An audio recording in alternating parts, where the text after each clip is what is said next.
반갑습니다.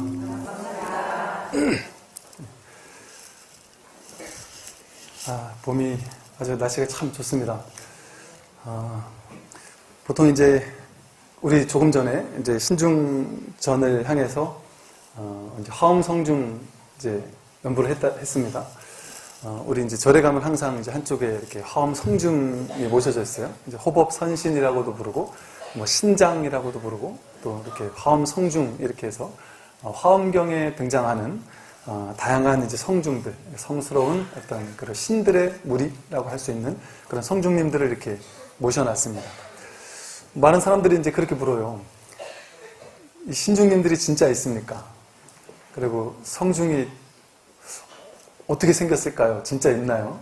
그리고 또 이제 그런 설법도 종종 듣죠, 우리는. 스님들께서 수행하다가 뭐 마장이 만나거나 이랬을 때 화엄 신중님들이 돌보셨다. 뭐 이런 이야기들을 또 듣기도 하고요.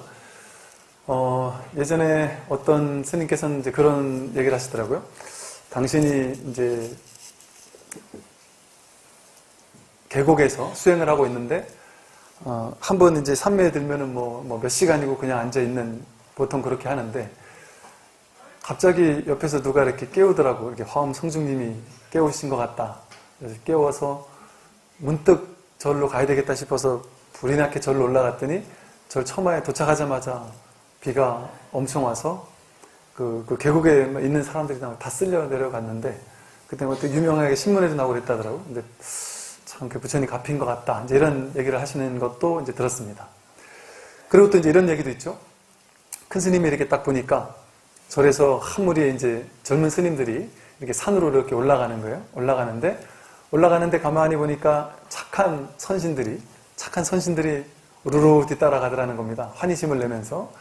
그런데 이제 스님들이 저 산에 올라갔다 내려오는데 보니까 아주 선신들은 다 사라지고 이제 악귀들이 우르르 따라오더라는 겁니다. 그 왜 그런가 하고 스님들한테 올라갈 때 뭔 얘기를 했느냐 물어봤더니, 올라갈 때 부처님 법에 대해서 같이 탁마하고 토론하면서 부처님 법에 대해서 얘기하고 올라갔다. 내려올 때 무슨 얘기 했느냐, 올라가 보니까 거기서 이제 이 생각 저 생각도 들고 뭐 세상사 뭐 정치가 어떻고 뭐가 어떻고 하면서 이제 잡스러운 농담 떠먹게 하면서 내려왔다. 이제 이런 식의 이제 얘기들이 이제 화엄 신중 또 성중과 관련된 이야기들이 많습니다. 이건 이제 우리 불교에만 있거나 동양에만 있는 얘기가 아니라 이제 서양에도 이런 얘기가 많아요. 서양에서는 이제 수호천사라고 하죠. 수호천사가 나를 이렇게 항상 따라다닌다. 그래서 이제 뭐 이런 식의 표현을 하는 사람도 있습니다. 저 천상세계 신들도 나름대로 뭐 방편으로 이런 얘기를 하겠죠. 실제 그러다는 게 아니고 이렇게 얘기하는 사람도 있다는 것이죠. 천상세계 신들이 다 나름대로의 직업이 있다는 거죠. 우리도 직업이 있듯이. 그 천상세계 신들의 직업은 인간계에 예를 들어 한 사람 한 사람, 그 사람을 돌보는 어떤 그 뭐 수호천사 내지는 신장 역할을 하거나, 혹은 힘들고 괴로운 사람들을 뭔가 모르게 이렇게 도와주는 그런 역할을 하는 그런 어떤 뭐 신들도 있을 수 있고, 뭐 다양한 어떤 신들이 우리들이 정말 잘못되지 않도록 잘 이렇게 돌봐주고 뭐 이런 역할을 한다. 그리고 또 어떤 신은 뭐 사람이 죽으면 놀랄까봐, 그 뭐 우리가 저승사자라고 부르는, 죽으면 이제 이렇게 이끌어주는, 그래서 놀라지 않도록, 걱정하지 않도록 이렇게 돌봐주는 뭐 천상신도 있다라는 말도 있고, 또 실제 아함경 밑가 경전에도 보면 부처님께서 이제 29세에 출가를 하시잖아요. 근데 출가하시기 전에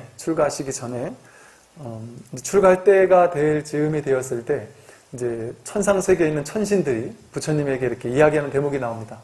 본인들끼리 이제 이야기하는 대목이 나와요. 뭐라고 얘기하냐면, 야, 우리의 저 보살 어린 고타마 시타르타 저 수행자 저 보살이 그야말로 전생에 오원을 세웠던 것처럼 지금쯤이면 이제 출가해서 부처님 법을 공부해서 정말 그 위없는 그 깨달음을 얻어야 할 텐데 아직 저러고 있으면 안 되는데 하고 선신들끼리 이렇게 속삭이면서 부처님께 이렇게 자꾸 이렇게 한마디씩 이렇게 한단 말이죠. 뭐 그것을 예를 들면 이렇게 우리가 때때로 뭔가 문득 야, 복을 한번 지어야 되겠다. 혹은 문득 뭔가 힘든 사람을 좀 도와야 되겠다. 뭔가 이렇게 문득문득 일어나는 어떤 뭐 직관이나 어떤 영감 어린 어떤 혹은 여러분 인생을 뭔가 확 뒤바뀌어 놓은 어떤 결정은 그냥 문득 일어났던 결정일 확률이 많습니다. 실제 뭐 대기업 회장들이 돈 수백억, 수십억이 왔다 갔다 하는 중대한 결정을 하면서 사인을 할 때 당연히 대기업 회장님쯤 되니까 당연히 밑에 사람들이 그 몇백억이 왔다 갔다 하는 투자를 할 거냐 말 거냐라는 무수히 많은 결제를 할 때는 그 밑에 부서원들이 온갖 논의를 거치고 막 최신의 데이터를 수집하고 해가지고 이거를 투자해도 되는지 안 되는지를 합리적이고 논리적으로 이게 데이터를 구축해서 결론을 딱 가져와서 1안 하셔야 됩니다. 2안 하면 안 됩니다. 뭐 이런 식으로 이제 가져온다는 것이죠. 그런데 신기하게도 대기업 회장님들이 그런 걸 결정을 할 때를 보니까 밑에 사람들이 논리적으로 이게 체계적으로 이렇게 해온 이걸 따르는 것이 아니라 그냥 그 순간에 자신의 문득 솟아나는 어떤 영감 어린 결정? 분명히 이건 해서는 안 되는데 그 회장님이 그냥 야 이건 하면 될 것 같다 해서 그냥 한 일이 그냥 쉽게 말해 대박이 나서 그 회사의 운명을 좌우하거나 남들은 다 노했는데 본인이 딱 결정을 했다거나 이런 일들이 그냥 있는 정도가 아니고 사실은 이런 논리적인 결론을 내는 때보다 문득문득 일어나는 생각으로 결정 내리는 게 훨씬 더 많더라는 것이죠. 이처럼 우리는 이 생각을 쓰고 산다고 여기지만 사실은 이 생각을 쓰고 사는 게 아니라 생각보다 뭐 참 어떻게 표현할 수 있을지 모르겠는데 생각보다 더 깊은 곳에서 나오는 뭐 우리가 영감이라고 하는 혹은 뭔가 내면 깊은 곳에서 우러나오는 어떤 나도 알 수 없는 어떤 결정들 뭐 그런 것들이 우리의 삶을 좌우하는 경우가 상당히 많습니다. 우리가 인생이 완전 뒤바뀌는 어떤 경험도 보면 이상하게 문득문득 일어났던 하나의 경험 이런 것에서 시작될 수가 있어요. 저도 제가 불교를 처음 만나게 된 계기가 중학교 때 갑자기 이제 남자 중학교였어요. 그러니까 사춘기가 되니까 갑자기 이제 여자친구도 만나야 되겠고 보니까 옆에 친구들이 이제 교회 가면은 학생의 여자친구들이 많다. 그러면서 막 사귄다라고 막 그러더라고요. 그래서 중학교 때 한창 그럴 때니까 그래? 야 그럼 나도 한번 가봐야 되겠다. 그래서 이제 교회를 가려고 생각을 하다가 마침 어떻게 아는 그 선배가 있었는데 절에도 학생회가 있다. 그 절에 가자고 막 꼬시는 거예요. 그래서 제가 그 선배 말에 꼬드김에 넘어가서 그냥 그 절에를 갔어요. 절에를 갔더니 제가 그때 중학생이었는데 그 절에 있는 학생회는 다 고등학생이더라고요. 중학생은 없고 저한테 사기를 쳤습니다. 그래서 제가 이제 내가 사기당했다. 나 이제 다시는 절에 안 온다 라고 생각을 했는데 그날 참 그 절에 주지스님께서 노스님이셨는데 지금은 이제 모 종단의 뭐 종정을 하고 계신 스님이세요. 그런데 그 스님께서 저를 보시더니 실제입니다. 그래서 스님이 뭐라고 하셨냐면 저를 처음 봤는데 그 학생들이 그렇게 많은데 저를 처음 봤는데 야 너는 정말 부처님과 인연이 깊은 친구 같다. 너무너무 부처님과 인연이 깊어서 너가 마음만 내면 뭐든지 할 수 있다. 너가 지금 다 이렇게 뭐 이게 기가 죽어 있고 못할 거라고 생각하지만 마음만 그분이 했던 말 중에 또 기억나는 게 이거예요. 그때 제가 공부를 좀 못했거든요. 너는 마음만 내면 하버드 법대 아닌 그 이상도 갈 수 있다. 이 얘기를 하시더라고요. 그래서 제가 속으로 이상하다. 스님은 다 부처님인 줄 알았습니다. 탁 보면 다 아는 줄 알았어요. 그때는. 근데 이 스님이 뭘 모르는구나. 잘 못 봤구나. 이렇게 생각을 했죠. 생각을 하고 나는 그런 사람이 아닌데 저는 그렇게까지 공부를 뭐 이렇게 잘하고 그러는 사람이 아닙니다. 그렇게 얘기를 했더니 그때 이제 그 스님께서 그 얘기를 하신 겁니다. 너가 지금까지 너의 인생에서 너가 쓸 수 있는 마음의 힘이 너무나도 크고 원대하고 그 마음을 제대로 쓰기만 하면 정말 부처님과 귀한 인연을 맺을 수도 있고 그거를 뭐 학업에 쓰면은 진짜 하버드 법대도 갈 수 있고 한데 너는 너 스스로 나는 안 돼. 나는 해도 안 되는 사람이야. 난 원래 집도 가난하고 돈도 없고 나는 원래 능력도 없고 나는 원래 머리가 나빠서 공부를 못해 하는 한 생각에 꽉 들어차 있다는 겁니다. 그 한 생각이 그쪽으로만, 나는 안 된다는 쪽으로만, 그 엄청난 마음의 힘을 안 되는 쪽으로만 강하게 쓰고 살아왔다는 거예요. 그러면서 그건 그냥 한 생각일 뿐이다. 너 머릿속에 생각일 뿐이다. 네 머릿속에서 나는 안 된다라는 그 한 생각만 내려놓으면 바로 인생이 완전히 뒤바뀐다. 그러면서 이 부처님 법을 너가 공부를 하기 시작하면 정말 3일 안에, 3주 안에, 늦어도 3달 안에나, 아주 늦으면 뭐 3년 안에 뭔가 정말 부처님과의 귀한 인연을 꽃피울 수가 있다. 뭐 이런 식의 이야기를 하셨던 것 같아요. 제가 그 스님을 만나고, 그때 중학교 2학년 겨울방학이었거든요. 겨울방학 때 그 겨울에 절에 가서 그 스님을 만나고 그 말을 듣고 내려오면서 제가 태어나서 한 번도 느껴보지 못한, 나를 이렇게까지 인정해주고 믿어주고 내가 할 수 있다라고 이렇게 강하게 얘기해준 분이 한 번도 없었는데다가 정말 스님께서 저를 너무 귀하게 이렇게 생각하시면서 이렇게 얘기해 주신 게 너무 뭐랄까 이렇게 어깨 힘이 딱 들어가면서 선배들이 야, 스님이 저렇게 얘기한 사람이 없었는데 대단한가 보다 막 이러니까 괜히 막 이렇게 신이 난 거죠. 그때 저는 제 마음속에서 그 스님을 정말 부처님이라고 생각했습니다. 스님 말은 무조건 맞다 하고 굳게 믿고 있었어요. 그 스님이 저를 공부하면 하버드 법대를 간다고 하고 부처님과 인연이 깊다고 하니 오케이. 스님 말은 무조건 맞다. 그때부터 제가 태어나서 처음으로 제 혼자 공부를 했습니다. 사실은 그 중학교 음악 선생님이 저희 고모였어요. 고모가 제가 공부를 못하니까 중학교 1학년, 2학년 때까지 계속 저를 주말마다 불러가지고 과외를 시켰는데 2년 동안 성적이 하나도 안 올랐습니다. 그러니까 중학교 2학년 겨울방학 되기 직전에 고모가 저를 불러서 그때 기억나요.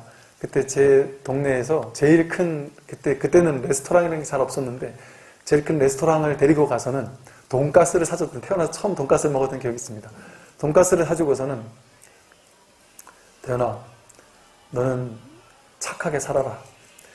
공부는 포기했다 이 소리입니다. 근데 2년 해보니까 너는 공부는 안 되겠다. 근데 공부는 뭐 공부 못해도 착하게 살면 되니까 너는 착하게 살아라. 내가 괜히 내 욕심으로 너 힘들게 만든 것 같다. 그래서 이제는 그 학교 안 와도 된다. 학교 와서 항상 과외를 시켜줬거든. 안 와도 되니까 그냥 착하게 행복하게 살아라. 그렇게 이제 풀려난 겁니다. 풀려나고 찾아간 데가 이제 그 절이었죠. 그때 이제 스님 말씀 듣고 제가 그렇게 고모가 공부를 가르쳐 주는데도 모르겠더라고요. 그런데 중학교 2학년 겨울방학 때 제 혼자 수학, 영어, 책들을 다 갖다 놓고 혼자서 공부를 하기 시작했습니다. 근데 신기한 게 수학 같으면 2년 동안 기초가 없으면 3학년 때 갑자기 성적이 올라갈 수가 없어요. 그런데 신기하게, 정말 신기한 게 지금도 저는 참 미스테리하고 제가 고등학교 올라가서 나중에 중학교를 이제 후배들 위로 방문을 하러 갔더니 그 후배들 사이에서 제가 약간 전설처럼 이런 선배가 있다더라. 너희도 힘내라. 그때 그 선배가 오늘 온단다. 이래가지고 막 구경하러 그러더라고요. 그때 그렇게 공부를 못 했었는데 제가 중학교 2학년 겨울방학을 딱 보내고 3학년 올라가서 첫 시험에, 그때 첫 시험에 반에서 10등 안에 들고 나서 그 이후에 계속 성적이 올라가는 겁니다. 그때 이제 한 반에 뭐 한 50명씩 있었으니까요. 성적이 계속 올라가면서 성적이 완전히 상위권이 돼버리고, 그런데 기억나는 게 또 수학 같으면 아예 잘 못했었으니까 올라갈 수가 없는데 수학은 거의 뭐 항상 100점을 맞았던 것 같아요. 갑자기 중3 때. 그러니까 선생님, 우리 고모가 이제 그때 저 기억이 납니다. 첫 시험 보고 나서 고모가 저를 저기 뒷골목으로 따라 나오라고 그러니까 불러서는 너 이렇게까지는 살면 안 된다. 내가 뭐 착하게 살라고 했지. 도대체 뭔 짓을 한 거냐. 누구 거를 봤길래, 보고 뺏겼길래 이렇게 성적이 잘 나왔나 싶어서 저를 막 혼을 내시더라고요. 그래서 사실은 내가 누구 거 보고 그런 건 아니고, 그때 이제 고모한테 그런 얘기를 했던 기억이 나요. 내가 절을 다니면서 기도를 좀 하고 했는데, 스님을 믿고 그냥 기도를 하면서 공부를 했는데 이게 기도를 했더니 되는 것 같다. 근데 그분은 불교가 아니었거든요. 그래서 무슨 쓸데없는 소리 하느냐 하는 표정으로 했던 기억이 납니다. 근데 그때 제 깨달음이랄까요? 뭐였냐면, 정말 그 스님께서 하셨던 말씀, 그야말로 일체유심조죠. 내 마음을 가지고 내 스스로를 제한하는 데 쓰고, 내 스스로 못났다, 안 된다, 나는 요 정도밖에 안 된다. 왜? 내 인생이 지금까지 안 좋았기 때문에 내 인생은 앞으로도 안 좋아질 거야. 이게 시변기에서 말하는 무명행식입니다. 어리석음이 기초가 되어서 행위를 했었고 업을 짓고 행위를 하고 경험을 해왔습니다. 과거 경험. 근데 그 과거 경험에서 내가 능력 없고 부족하고 공부도 못하고 돈도 못 벌었어요. 그러면 그게 의식으로 자기를 잡아서 나는 능력 없는 사람이야 라고 의식이 딱 규정하게 됩니다. 그게 다 무명행식이 만들어내는 것들이에요. 그러니까 내 스스로 나는 능력 없다, 부족하다, 이런 의식을 만들어내면 중요한 건 중생심, 내가 의식으로 만든 마음, 우리가 본래 마음, 자성청정심이라는 것을 얘기를 했지만 이 중생심이라는 우리 중생의 마음, 의식적인 마음, 분별심, 그 분별심이 중요한 이유는 뭐냐 하면 우리는 생사를 초월하는 출세간을 얘기하기 때문에 본래 마음을 자꾸 얘기하지만 이 중생심, 우리들의 일반적인 마음, 우리가 쓰고 사는 마음, 그 마음은 인과응보의 원동력이 됩니다. 업의 원동력이 됩니다. 업보라고 해서 업보를 끌어오는 마음이에요. 그러니까 이 중생심을 함부로 써서는 안 되는 것이죠. 그리고 오히려 중생심은 실체가 없기 때문에, 이 의식이라는 게 실체가 없기 때문에 내가 어떻게 마음을 쓰느냐에 따라서 의식은 쉽게 바꿀 수가 있습니다. 중요한 점은 신구의 삼업이라고 하잖아요. 마음의 의업, 생각을 바꾸면 말이 바뀌고 행동이 바뀌는데 우리가 생각하기에는, 예를 들어 우리가 생각하기에는 나는 원래 가난했어. 나는 원래 능력이 없었어. 내가 성공한다고? 나는 성공 못해. 이렇게 생각합니다. 의식이.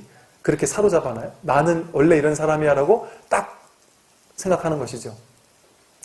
그렇게 되면 내가 그렇게 생각하고 내가 내 힘을, 내 안에 있는 무한한 힘을 그렇게 안 되는 쪽으로 내 생각을 가지고 강력하게 밀어붙였기 때문에 인과응보, 업보가 벌어집니다. 의업을 내가 가지고 안 된다라는 쪽으로 업을 지었으니까 업에 따른 보가 안 되는 쪽으로 벌어질 수밖에 없는 것이죠. 그 사람이 성공하기가 좀처럼 쉽지 않을 수밖에 없는 겁니다. 그게 이 세상의 법칙입니다. 인과응보라는 법칙. 그래서 사실은 삶을 바꾸는 것이 한편으로는 쉽고 간단할 수가 있습니다. 왜냐하면 업을 바꾸면 보가 바뀌니까. 보라는 건 제가 다르게 익어간다는 뜻이라 그랬죠. 업을 바꾸면 보는 계속해서 바뀌고 과거에 지어놨던 나쁜 업조차 내가 지금의 업이 바뀌면 다르게 받을 수 있습니다. 옛날에 악업을 많이 졌던 사람도 그 악업을 받을 때 지금 내가 바뀌면 선업으로 바꿔서 받을 수도 있어요. 그게 제가 소금물의 비유를 말씀드린 것처럼 소금물을 다 먹어야 되지만 큰 물에다가 양념을 하고 먹으면 그 짜게 먹지만 맛있게 먹을 수 있는 것처럼, 즉 소금물은 악업은 다 받긴 받아야 되지만 좋게도 받을 수 있다. 왜? 지금 이 순간의 내 마음, 지금 이 순간의 의식이 어떻게 바뀌느냐에 따라서. 그래서 업보라는 환상에 휘둘리지 말라고 합니다. 큰 스님들께서 방편의 법문을 할 때는 업보를 강조하지만 출세간에 대한 깨달음에 대한 이야기를 할 때는 비인비과다, 업보를 뛰어넘어야 한다, 이런 얘기를 하거든요. 그 말이 뭐냐면 업보라는 것은 업은 과거에 짓고 보는 현재 받는다는 거잖아요. 이건 과거와 현재를 둘로 나누는 이법입니다. 분별법이에요. 이원론이고. 그런데 참된 진실은 그렇게 둘로 나뉘어 있지 않습니다. 두 개로 쪼개져 있는 것은 참된 진리가 아니다. 지금 이 자리에 다 달려 있습니다. 지금 이 자리에 있습니다. 과거에 악업을 졌으니까 지금 무조건 악업의 과보를 받는다. 그게 아니라는 것이죠. 지금 내 의식, 지금 내 마음이 어떠냐에 따라서, 지금 내가 어떤 업을 짓고 어떤 지혜를 닦아가느냐에 따라서 과거의 악업도 좋게 받을 수 있습니다. 그러니까 그걸 업보가 있다고 해야 됩니까? 없다고 해야 됩니까? 있으면서도 없고 없으면서도 있는 거죠. 업보를 소홀히 하면 안 되겠지만 업보를 뛰어넘을 수 있는 그 지혜가 지금 여기에 구족되어 있다는 겁니다. 지금 여기에 여러분에게, 지금 내 마음속에 구족되어 있다. 그래서 과거는 환상이라고 하는 거예요. 미래도 환상입니다. 오로지 지금 이 순간의 모든 힘이 지금 이 순간에 다 담겨 있습니다. 제가 과거에 나는 원래 공부를 못하니까, 또 혹은 여러분들이 나는 원래 돈이 없으니까, 나는 원래 성공하지 못하니까, 나는 원래 능력이 없으니까 지금도 계속 능력이 없을 거야. 이걸 뇌과학에서 뭐라고 하냐면, 이제 지금 단위를 까먹었는데 어마어마한 비트의 정보가 우리 앞에는 매 순간 나타나고 있는데 우리는 항상 0.0001%에 항상 하던 내가 과거에 해왔던 기억, 경험의 토대로 해서 내가 늘 선택하는 것만 선택한다는 겁니다. 다른 무한한 가능성을 선택할 수 있지만 우리는 그걸 회피하고 맨날 선택하던 것만 선택하라는 거예요. 나이가 들수록 점점 더 그렇잖아요. 예를 들어 야, 새로운 거 뭘 한번 해봐. 에이, 내가 나이가 들어서 그걸 새로 할 수 있겠어? 집에 갈 때도 맨날 똑같은 길로만 가고 남들이 이렇게 가자 그러면 괜히 불편하고 뭐 다른 거 한번 해보자 그러면 괜히 불편하고 예를 들어 제가 이제 그 말씀을 드리거든요. 이제 한 50대, 60대 우리 보살님들이 많으시잖아요. 분들한테 집에 가서도 좀 유튜브에 내가 많이 올려놨으니까 법문을 좀 들으세요. 그러면 대번 들으시는 분들도 계시지만 예전 같으면 1년 전만 해도 뭐라 했냐면 다들 아이고 저희가 뭐 지금 20, 30대 젊은 애들도 아니고 우리가 유튜브가 뭔지 그걸 어떻게 보는 건지 그걸 뭐 어떻게 하는 건 저희가 어찌 합니까? 저희 그런 거 몰라요. 다 그랬거든요. 다 그랬습니다. 근데 지금 불과 1년도 안 돼가지고요. 지금 통계 자료를 보니까 10대 다음으로 유튜브를 많이 하는 게 50대, 60대랍니다. 30, 40대는 오히려 바빠서 못하고 오히려 50대, 60대가 더 많이 한대요. 오늘도 보니까 저 대전에서 유튜브를 보다가 이렇게 찾아오셨다고 이런 분들이 요즘에 많잖아요. 여기저기서. 난 안 돼. 난 원래 인터넷이라고 난 상관이 없는 사람이야. 이렇게 생각하면 평생 그 가능성, 무한한 가능성. 지금 사실은 지금의 시대가 놀라운 시대인 이유는 옛날 부처님 당시나 인도 선의 황금기 때는 정보가 이렇게 인터넷이 없었기 때문에 그 한 지역에서만 깨달음이 전파될 수밖에 없었던 겁니다. 그런데 지금의 시대는 전 세계가 하나로 연결되어져 있는 시대이거든요. 무한한 가능성이 완전히 열려 있는데도 불구하고 나는 안 돼, 난 원래 못해 이런 한 생각을 가지고 있으면 과거에 못했다고 지금도 못한다라는 그 한 생각에 사로잡혀 있는 것이거든요. 그 업장에 묶여 있는 것이거든요. 그게 업의 장애입니다. 난 옛날에도 못했으니까 지금도 못할 거야. 그런 것은 없습니다. 특히나 제가 말씀드렸죠. 이 깨달음이라는 것은 세간의 공부와는 완전히 달라서 이 마음 공부, 부처님 공부라는 것은 세간의 공부와는 완전히 달라서 세간의 공부는 능력이 좀 있는 사람이 잘합니다. 운동신경 있는 사람이 운동 잘하고 머리 좋은 사람이 공부 잘하고 유일하게 딱 하나 이 출세간의 이 공부만 세간은 원래 인과응보로 업보로 이루어지는 데니까 업을 많이 지으면 과보가 좋은 과보가 많이 나고 능력 있는 사람이 그 능력을 발휘하는 게 세간인데 마음 공부는 출세간입니다. 출세간은 그런 인과응보가 있는 곳이 아니에요. 원인을 제공하지만 결과를 얻는 게 아니라 불이법으로 지금 이 자리에 모든 공덕이 다 깃들어 있습니다. 그렇기 때문에 이 출세간법 마음 공부는 여러분 중에 여기 보세요. 이렇게 초하루 때는 많이 나오시잖아요. 근데 예를 들어 어제 밤이나 오늘 밤이나 이제 다란히 참선법회 뭐 명상법회를 합니다. 그러면 인원이 그렇게 많지는 않고요. 또 뭐 1호 법회 때도 그렇게 많지는 않을 수가 있어요. 근데 이제 그런 것들이 제가 생각하기에 이런 것들이 있을 수 있어요. 뭐냐면 나는 절에는 그냥 초하루 때만 벌써 한 30년, 50년을 초하루 때만 나갔지 딴 날은 나가본 적이 없어. 그리고 초하루 때 와서 그냥 기도하고 보시하고 기도하고 신중님 찾으면서 아들 잘 되게 해주세요. 딸 되게 잘 되게 해주세요. 이것만 하면 되는 거지. 그게 절에 다니는 의미지. 무슨 공부를 하고 무슨 마음 공부를 하고 무슨 깨달음이냐 내 주제에 나는 이번 생에는 절에 다니면서 복만 짓고 그러다가 보면 나중에 어느 생인가 나도 깨달음 얻을 날이 있지 않겠나. 허망한 망상입니다. 다음 생이 본래 없어요. 지금 이 순간밖에 없습니다. 지금밖에 없어요. 지금 할 수 있습니다. 지금. 지금 하지 않으면 다음에 못합니다. 마음은 지금 이 순간의 마음밖에 없기 때문에 지금 하지 않으면 못해요. 그리고 제가 말씀드린 것처럼 다행히도 능력 있는 사람이 이 공부를 잘할 수 있는 사람이 없습니다. 왜냐하면 자기가 자기를 깨닫는 건데 이미 이렇게 끌고 다니고 있고 늘 쓰고 있는 자기를 깨닫는 건데 자기가 자기를 확인하는 것인데 거기 더 재능이 있고 재능 없는 사람이 어디 있어요? 이 소리를 들을 수 있는 사람이면 전부 다 부처입니다. 여기 이렇게 찾아와서 제 얘기를 듣고 있다. 이게 다 부처가 하고 있는 거예요. 여러분은 내가 중생이다 이렇게 생각하지만 중생이라는 생각이 있을 뿐이지 본래 중생은 없습니다. 중생과 부처가 둘이 아닌 하나이기 때문에 중생이라는 생각이 있으면 그 사람 바로 부처입니다. 그 생각이 중생이야 라는 생각이 바로 자기가 부처라는 걸 증명해주고 있어요. 매 순간.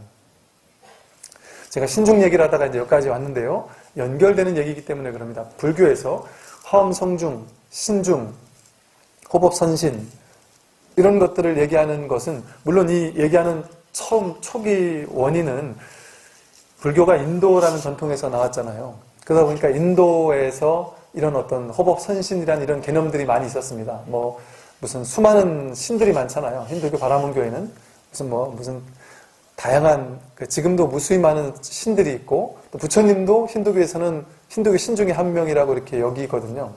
그렇처럼 이렇게 이런 문화에 있다 보니까 그 문화를 무조건 배척할 필요가 없구나. 그걸 잘 방편으로 써서 방편으로 잘 받아들이면 되겠구나라는 차원에서 이렇게 해서 불교에서는 화엄경이라는 경전에서 이 호법선신을 화엄성중이라고 해서 화엄경 법문을 설할 때 부처님께서 법을 설하실 때 사람들만 와서 법문을 듣는 게 아닙니다.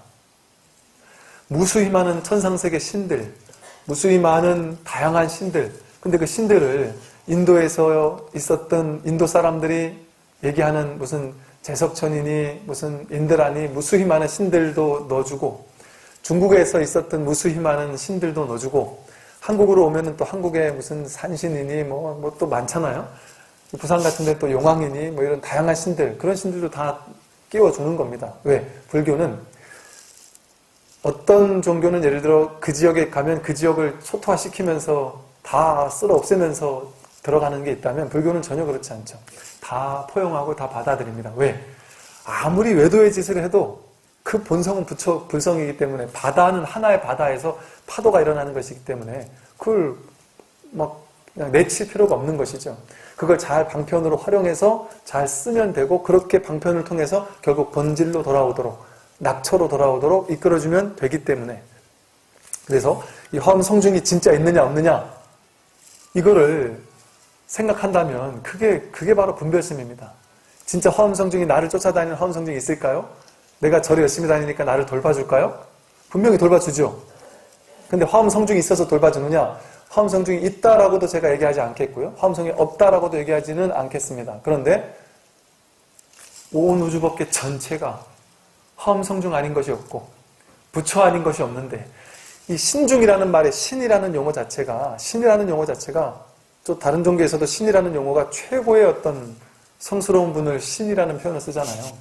불교는 신중, 신들의 무리, 한 분의 신이 아니라 신들의 무수히 많은 신들이 있고 그 무수히 많은 신들이 곧 둘이 아닌 한 분의 신입니다. 성중이 바로 한 분의 신과 다르지 않아요. 그럼 그 신이라는 용어를 어떻게 쓸 수 있느냐? 우리가 부처라는 말을 왜 부처라는 말만 써야 돼요? 신성이라고 표현할 수도 있습니다. 말한다면, 굳이 말로 한다면 뭐라고 하든 무슨 상관이 있어요.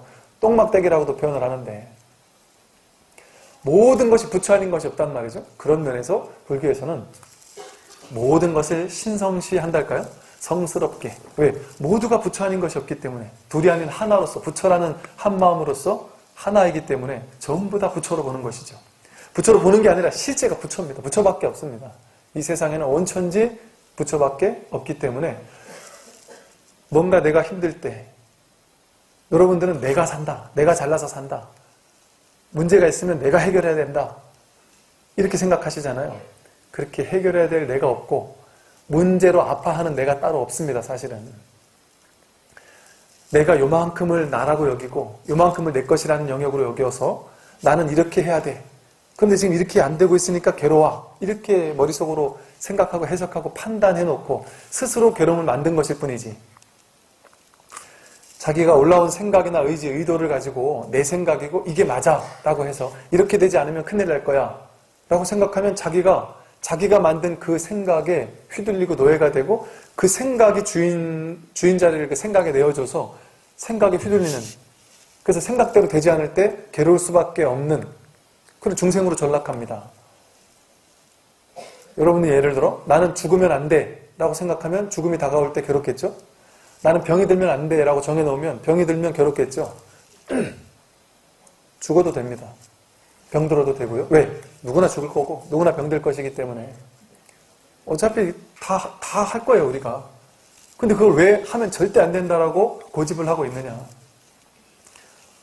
그 생각 때문에 또 나는 이래야 되고 내 자식은 이래야 되고 이래야 되고 저래야 된다라고 내 스스로 정해놓은 마음 때문에. 왜 정해놓을까요? 내 생각이라고 여기고 내 의지라고 여기니까, 내 거라고 여기니까 내 마음대로 해야 되겠다라고 느끼는 거예요. 부처님이 무아라 그랬지 않습니까? 무아. 본래 나랄 것이 없습니다.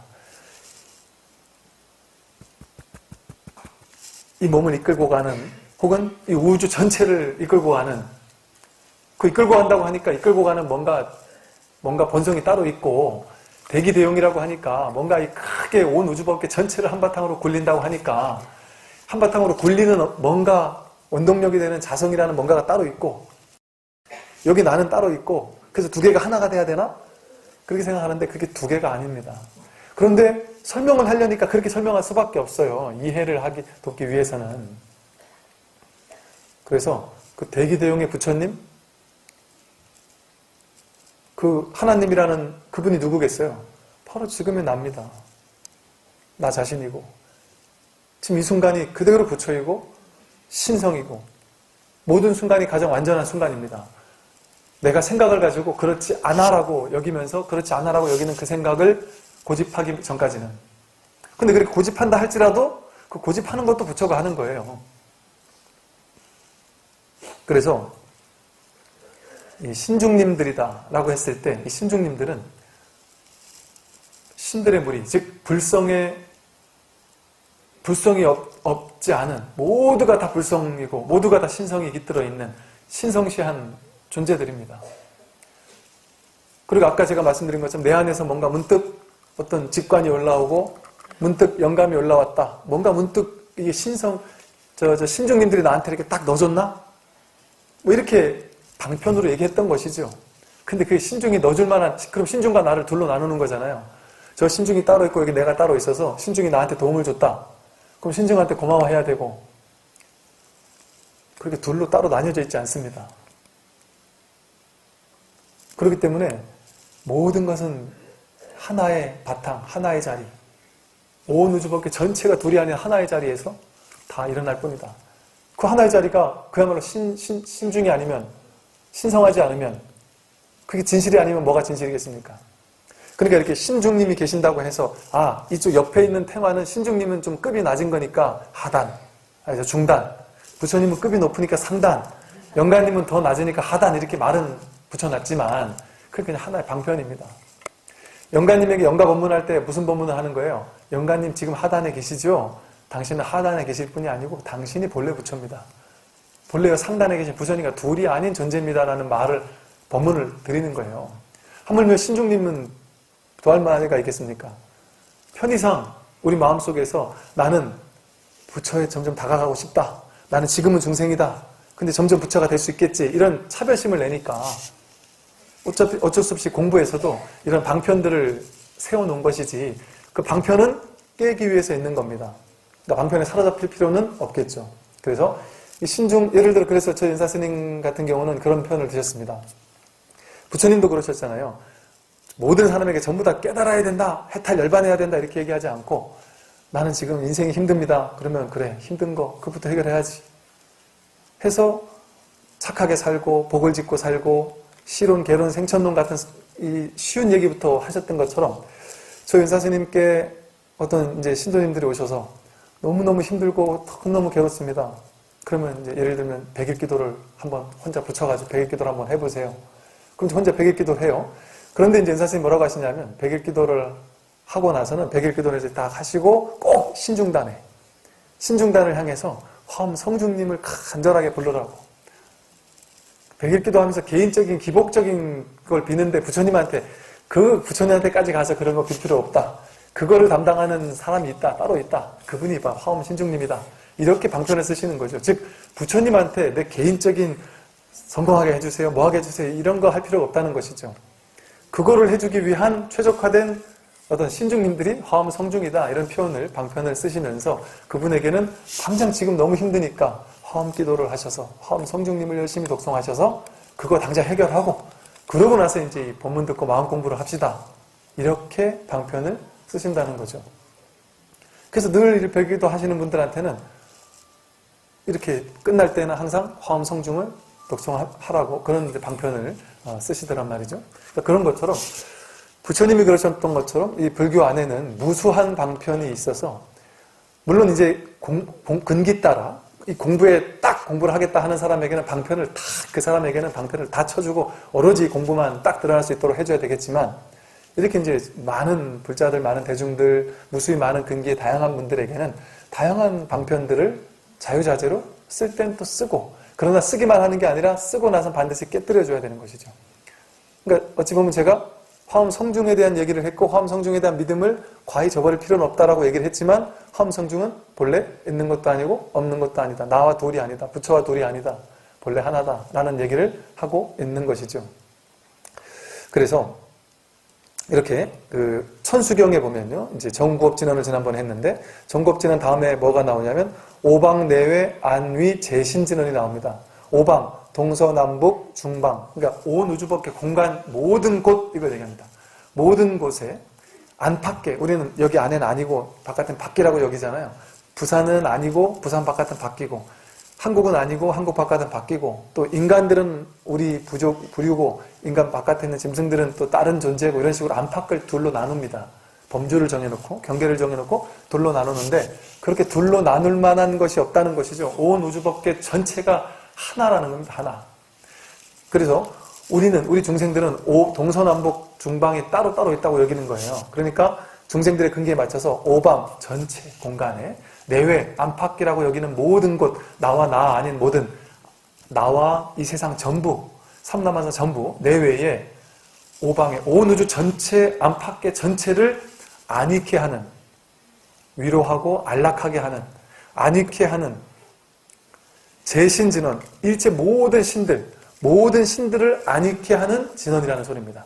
즉 이 오방의 내외 안팎의 우주법계 전체를 안익게 하면서 온 우주법계 전체에 재신이 있다. 모든 신들의 무리, 모든 신중들의 무리 나누어서 보면 84,000 삼라만상으로 나뉘어지지만 돌이키면 하나로 한 자리로 돌아가는 겁니다. 회삼귀일 세 가지만 하나로 귀일된다는 게 아니라 오로지 하나의 일불승밖에 없다는 소리입니다. 오로지 하나의 부처밖에 없다. 나누면 삼라만상 오방이 있고 안팎이 있고 수많은 신들이 있지만 그건 본래 하나의 부처로 돌아온다. 그래서 부처님 가르침은 안심법문 모든 신들, 모든 중생들, 모든 부처님들, 모든 분들을 안익게 하는 그런 진언을 먼저 독송하는 것이죠. 그래서 경전을 처음 독송할 때 먼저 구업을 청정해야 하고 입을 청정해야 하고 그 다음에 내 주변에 인연 맺고 살아왔던 모든 오방에 있는 모든 내외 안팎에 있는 모든 신들 나만 안익게 하는 게 아니라 나와 인연 맺은 모든 존재들 모든 사람들 또 모든 신들 신중들 그 모든 일체 모든 두두 만물을 안익게 하는 진언을 먼저 독송함으로써 주변을 정화시키는 겁니다. 안팎을 정화시키는 거죠. 말하자면 그래서 내면을 정화하듯이 내면을 청정해 하듯이 안팎의 모든 존재를 청정해 하고 정화하는 그런 진언을 먼저 외우고 그런 다음에 이제 경전을 여는 진언 또 법장을 여는 진언 그런 진언을 외우는 것이죠. 이처럼 부처님 가르침의 경전의 하나의 진언조차 사실은 가만히 뚫고 보면 아주 깊은 의미가 담겨 있을 뿐 아니라 우리 중생들이 가지고 있는 수많은 분별 망상들 5만 가지 생각들을 하나의 진실로 회통시켜주기 위해서 하나의 진실로 하나의 부처로 돌아오도록 해주기 위한 다양한 어떤 방편으로 이루어져 있다라는 사실을 말씀드리면서 오늘 법회 마치겠습니다. 성불하십시오.